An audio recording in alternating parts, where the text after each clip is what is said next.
a statewide requirement for in-person instruction for all of our children to add to a well-established list that currently includes 10 vaccinations and well-established rules and regulations that have been advanced by the legislature for decades to add to that list the vaccination for COVID-19. All right, let's get our panelists' thoughts on the matter. Dino Scaros, we'll start with you here. Again, pending FDA approval for kids age 5 through 11. But then overall for kids aged K through 12, your thoughts on Governor Gavin Newsom's decision to require vaccines? Emma, this is just another example of government showing its own ignorance. There are leading, world-renowned epidemiologists, immunologists, virologists, major scientists who are skeptical of the vaccine's effect, of their combination with natural immunity and overall hampering one's physical health. This is not the guy with the Viking horns who broke into the Capitol. These are leading scholars who are skeptical. A large percentage of healthcare officials who work in hospitals and are around COVID patients all day refuse to get the vaccine. Okay, so government mandates under very extreme circumstances can make sense. This is not one of those circumstances. If you poll people and you ask them, what percentage of the world's population has had COVID?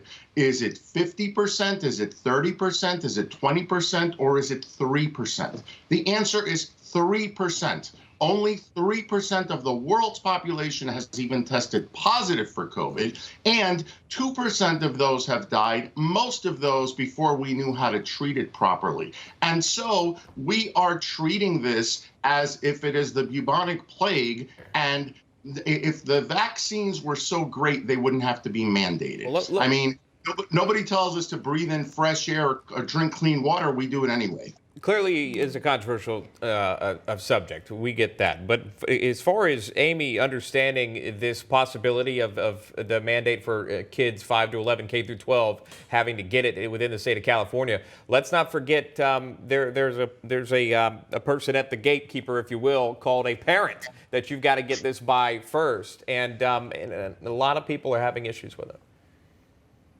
Yes, and I am one of them, and I think mom knows best, and I will stick to that motto.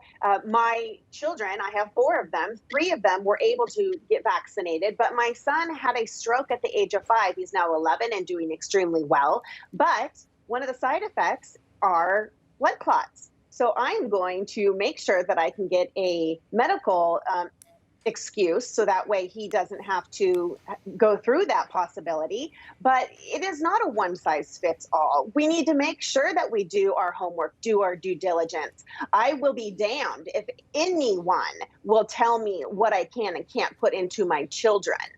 I make that assessment. And what I was explaining to you before is, here in Nevada, Governor Sisolak usually follows lock and step with Governor Newsom. They seem to be on the same page and maybe have nightly conversations and etch BFF into the local trees. I don't know, but I know this isn't going to go over well. And if you go to Twitter at political.tips, you will see what our governor is going to try to force, and it's not going to go over so well here in Nevada. Well, Dr. Anthony Fauci appears to approve what's happening in California. Here's the doctor.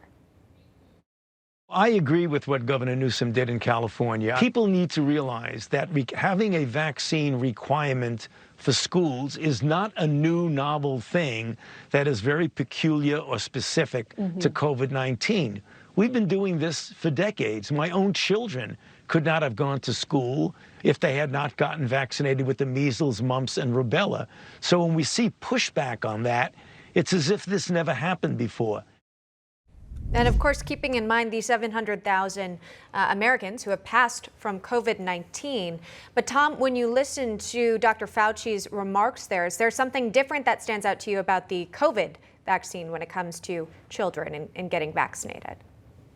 Well, I mean, my takeaway from what Dr. Fauci said yesterday on a number of these TV shows is he's playing politician. He's following in lockstep of what President Biden wants and does, and he's not making any variations in that at all. And what I found most disturbing in one of those interviews, he actually minimized the impact of illegal migrants coming into the country. While we know some of them are carrying not only COVID, but COVID variants. And he also said expelling them is not the solution. That violates public health. That violates infectious disease strategies 101. You prevent those with infections from coming into and exposing people who don't have it. Fauci is a pure politician at this point. He has lost all credibility, in my view, as a scientist. Well, he also said he's not sure if you could celebrate Christmas this year. Tom Borelli, you going to take that under advisement as well? I didn't take it under advisement last year. I'm certainly not this year. Right. Too soon to tell. Amy, I feel like it's only too soon to tell if there'll be snow on Christmas or not your family plans. Your thoughts? Yeah, I think it's time for Dr. Fauci to retire. He needs to stop talking. I agree with Tom. I, too, did not listen to his terrible advice last year, and I treasure every second, every moment that I can spend with family. So I would hope that everyone else does the same. Dino, really quick, your plans? I think Dr. Fauci's on a power trip. He's 80. He's been doing this for 40 years, and now he says, I can control Christmas. All right. With that, we got to go. Thanks to our panelists, Tom Borelli, Amy Tarkanian, and Dino Scaros.